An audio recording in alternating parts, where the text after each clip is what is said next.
শীতের সিজনে বাড়িতে মটরশুঁটির কচুরি হবে না এমনটা তো হতেই পারে না। আজ আমরা মটরশুঁটি কচুরি বানানোর খুব সহজ রেসিপি দেখে নেব। নমস্কার বন্ধুরা, চ্যানেলে আপনাদের সকলকে স্বাগত। চলুন খুব তাড়াতাড়ি মটরশুঁটির কচুরির খুব সহজ একটা রেসিপি দেখে নিই। আর এমনভাবে আজ আমি বানাতে শেখাবো, যারা কখনো মটরশুঁটির কচুরি বানাননি তারাও কিন্তু দারুণ সুন্দর ফুলকো ফুলকো মটরশুঁটির কচুরি সহজেই বানিয়ে নিতে পারবেন। তো তার জন্য প্রথমেই আমরা মটরশুঁটিকে ছাড়িয়ে খুব ভালো করে ধুয়ে নিয়ে নেব। আমি এখানে 1 বাটি মটরশুঁটি নিয়েছি, তাতে 2 ইঞ্চির মতো আদা, 2টো কাঁচা লঙ্কা দিয়ে ভালো করে একেবারে মসৃণ পেস্ট তৈরি করে নিয়েছি। পেস্টটা যেন অবশ্যই মসৃণ হয়।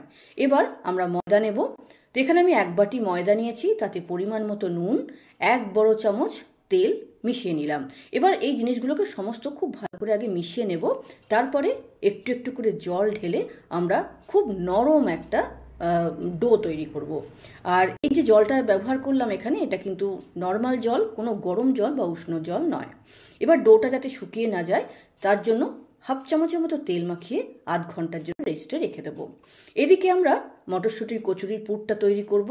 তার জন্য 1 টেবিল চামচ তেল নিলাম এখানে, তাতে 1 চামচ জিরে এবং 1/4 চামচ হিং দিলাম।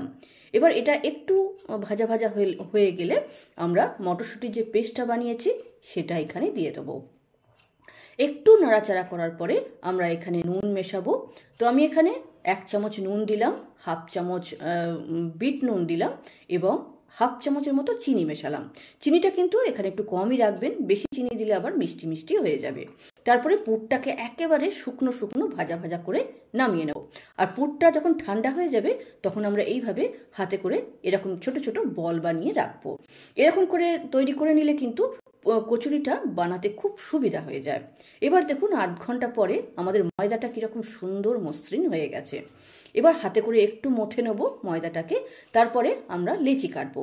তো লেচিটা আমরা রুটির লেচি যেভাবে কাটি সেই রকম লেচি কাটতে পারি। তো প্রথমে লেচিগুলোকে কেটে আমরা একটু হাতে করে ঘুরিয়ে মসৃণ করে নেব। তারপরে কচুরির জন্য বাটি তৈরি করব। তো দেখুন বাটিটা কীভাবে তৈরি করবেন, শুধু একটু আপনাকে আটাটাকে মানে ময়দাটাকে একটু একটু করে টানতে হবে, তাহলেই কিন্তু বাটি তৈরি হয়ে যাবে। তারপরে বাটির মাঝখানে আমরা মটরশুঁটির পুর ভরে মুখটাকে কিন্তু খুব সুন্দর করে আমরা বন্ধ করে নেব।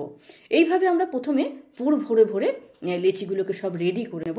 তারপরে চাটুতে তেল দেওয়া, ময়দা দেওয়া, আটা দেওয়া কোনো কিছু দেওয়ার দরকার নেই।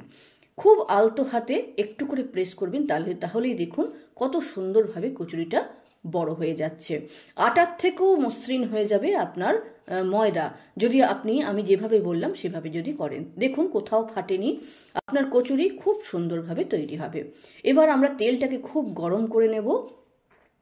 তো তেলটা গরম হয়েছে কিনা আমি চেক করে নিলাম। যখন মনে হবে যে তেল বেশ ভালো গনগনে গরম হয়েছে তখনই কিন্তু আমরা কচুরি ছাড়বো তেলে। এবার যখনই তেলের ওপরে কচুরি উঠে আসবে, ওই চামচে করে বা খুন্তি করে এইভাবে ওপরে তেল দেবেন, তাহলেই দেখবেন একেবারে গম্বুজের মতো ফুলে উঠবে। প্রত্যেকটা কচুরি আপনার এই রকমই গম্বুজের মতো ফুলো ফুলো হবে, যদি আমি যেভাবে দেখাচ্ছি বা যেভাবে বলছি সেভাবে যদি আপনি করেন। তো যাই হোক, এইভাবে সমস্ত কচুরিগুলোকে তৈরি করে নেবেন। আর এই কচুরিকে আপনি আলুর তরকারি বা ছোলার ডাল বা যে কোনো শীতের তরকারির সঙ্গে কিন্তু সার্ভ করতে পারেন। আমি এখানে ফুলকপি কষা দিয়ে এই কচুরিকে সার্ভ করছি। এবার দেখুন টেস্ট করে দেখা যাক যে কীরকম হলো। খুবই সুন্দর তৈরি হয়েছে, নরম এবং খাস্তাও হয়েছে, খুব সফটও হয়েছে।